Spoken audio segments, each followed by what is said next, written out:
მანქანის მართვის სწავლას 1 საათში შეძლებ. ხოლო კარგი მძღოლი რომ გახდე, ამისთვის გამოცდილებაა საჭირო.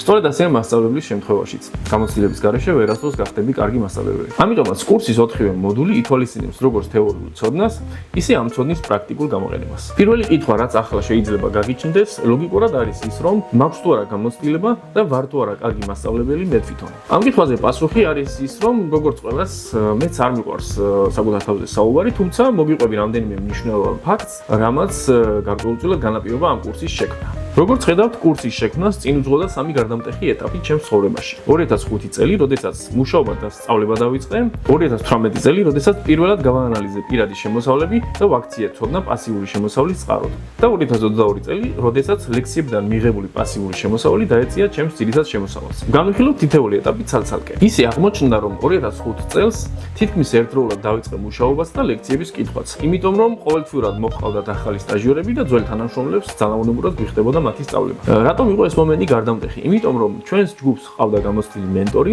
რომელიც ერთის მხრივ საქმეშიც გვეხმარებოდა, ხოლო მეორეს მხრივ, როდესაც ლექციების კითხვა დავიწყეთ აუდიტორიაში, იქაც მნიშვნელოვან დახმარებას გვიწევდა. ამ წელს მივხვდი, რომ მენტორის დახმარებით 2-ჯერ და 3-ჯერ სწრაფად აღწევ ხარისხს სასურველ სფეროში. ზოგადად ჩვენს რეალობაში მენტორის კულტურა არ არსებობს.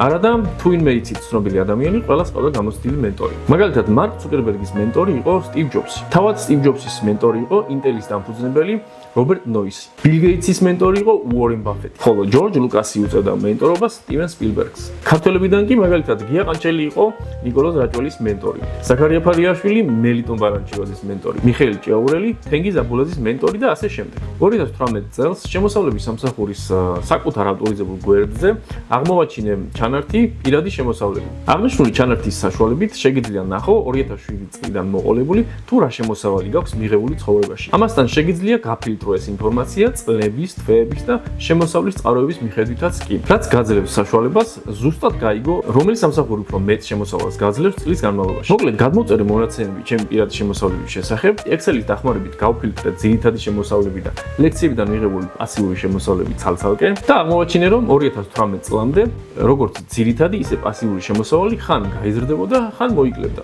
2018 წლიდან კი მას შემდეგაც დავიწყე საკუთარი შემოსავლების გაანალიზება.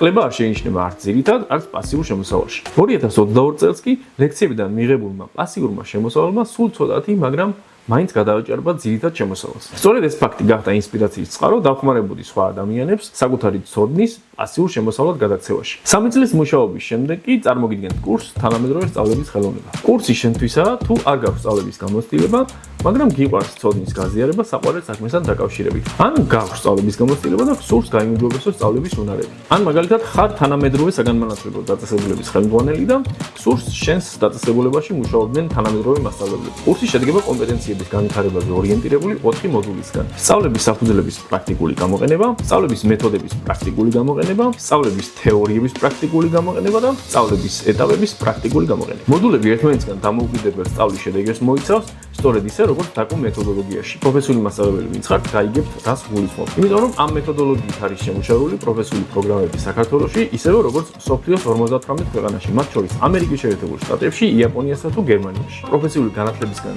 განსხვავებით, თუ თვლი რომ მთლიანი კურსი არ გჭირდება, შეგიძლია გაიაროთ მხოლოდ სასურველი მოდული. შესაბამისად, ხარჯის ნაკლები გექნება. სწავლის საფასურის გადახდამდე გაითვალისწინე, რომ რაც უფრო ადრე დარეგისტრირდები, ან და რაც უფრო ბევრ მოდულს აიღებ, მით უფრო იაფი დაგიჯდება სწავლა. დეტალებს შეგიძლია გაიცნო ვებგვერდზე mentor.g. აქვე არ უნდა დაგვაუწყდეს, რომ მასწავლებლობა პირველ რიგში არა მხოლოდ ფინანსური, არამედ პიროვნული განვითარების უმთავრესი წყაროა. ბევრი ცნობილი ადამიანი უთავსებს თავის ძირითად საქმიანობას მასწავლებლობას. მაგალითად, ჯოან როულინგი ჰარი პოტერის წერის პარალელურად ინგლისურ ენას ასწავლიდა. ამერიკის შეერთებული შტატების ყოფილი პრეზიდენტი ბარაკ ობამა ჩიკაგოს უნივერსიტეტის სამართლის სკოლაში ასწავლიდა კონსტიტუციურ სამართალს. ქართველებიდან კი მაგალითად იგივე გია ყანჩელი, მაშინ როდესაც წერდა მუსიკას კინოსა თუ თეატრისთვის, პარალელურად კითხულობდა ლექციებს თბილისის სახელმწიფო კონსერვატორიაში. გელა ჩარკვიანი დიპლომატიური საქმიანობის პარალელურად ამზადებდა მოსწავლეებს ინგლისურ ენაში. ზაზა ფაჩულიას კი სპორტული კარიერის პარალელურად აქვს თავისივე სახელობის აკადემია, სადაც ზრდის მომავალ სპორტსმენებს. აბა დროებით, შევხვდებით ლექციაზე.